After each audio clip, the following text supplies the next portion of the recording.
Hi, I'm Steve Thompson, president of Emery Thompson Machinery. Today I'd like to show you how our Infinite Overrun Control works. 11 years ago, I saw a need. I saw people buying batch freezers for gelato, another batch freezer for hard ice cream, yet another one for Italian ice. And I thought, as the world's largest manufacturer of batch freezers, why don't we make a batch freezer that does absolutely everything? It had never been done before, but that wasn't going to stop us. So I developed the Infinite Overrun Control. It's exclusive to my Emery Thompson Machinery. This is it here, and what this control does is it's very simple. It allows you to vary the speed of the drive. Imagine you have a bowl and you pour some heavy cream into it.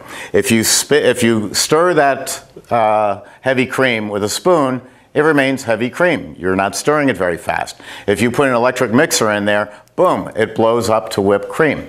That is the air content in ice cream. Now we need air content in ice cream. Without air, it would taste like lard.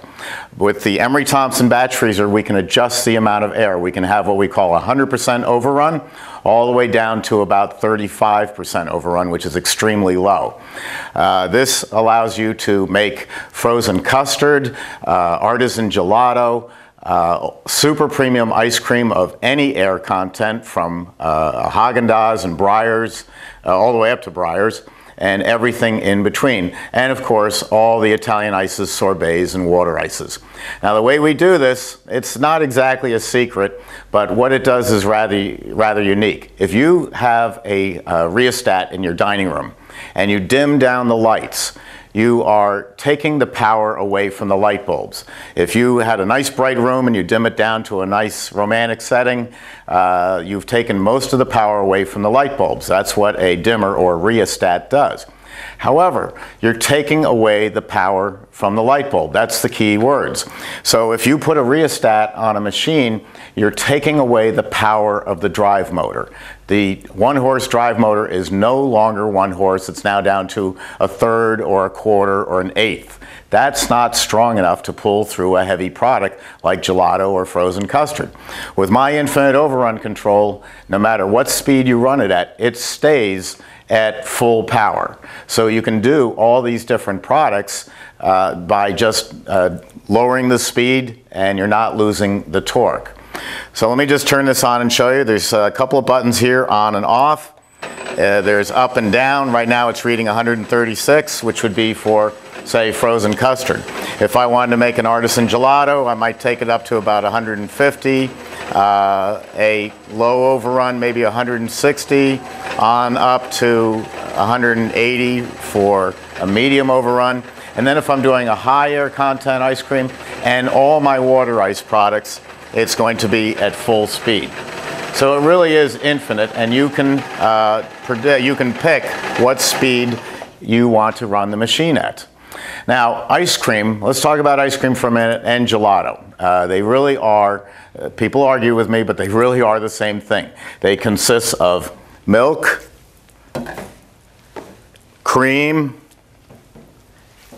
sugar, and something you wouldn't know to put in, skim milk. Skim milk is heavy cream with all the fat removed. So it's really great stuff, and it's not in your home recipe, but that's what makes a great ice cream or gelato.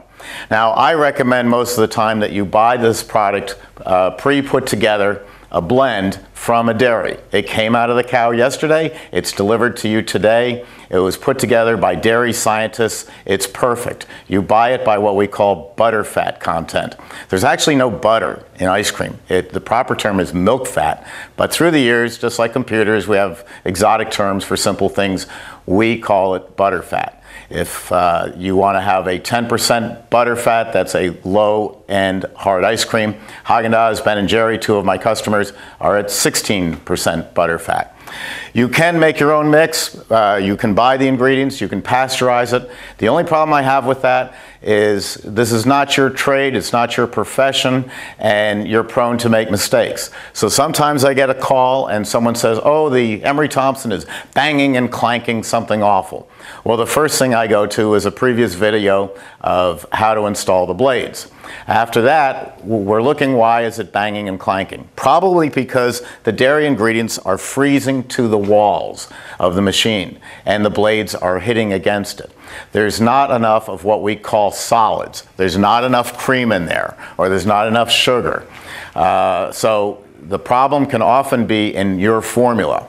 An easy way to test it, it's at our website, is to run a sugar and water test, just like you're making Italian ice but without the flavor. Just sugar and water, so that we get a freezing time and the time that's allotted to it, 15 to 18 minutes. If that works, you know your machine's perfect, and we have to go back to, is your formulation correct?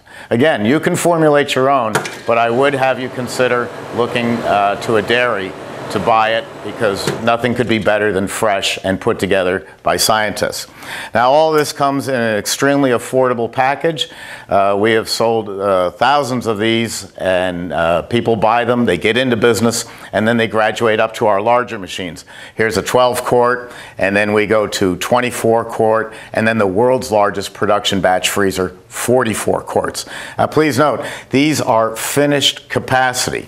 They're not like the competition who takes the cylinder and puts it on end and says, oh, we can put 44 quarts of water into the machine, therefore it's a 44 quart. That's not the way we do it. We say, how much ice cream can you get out of here in under 10 minutes?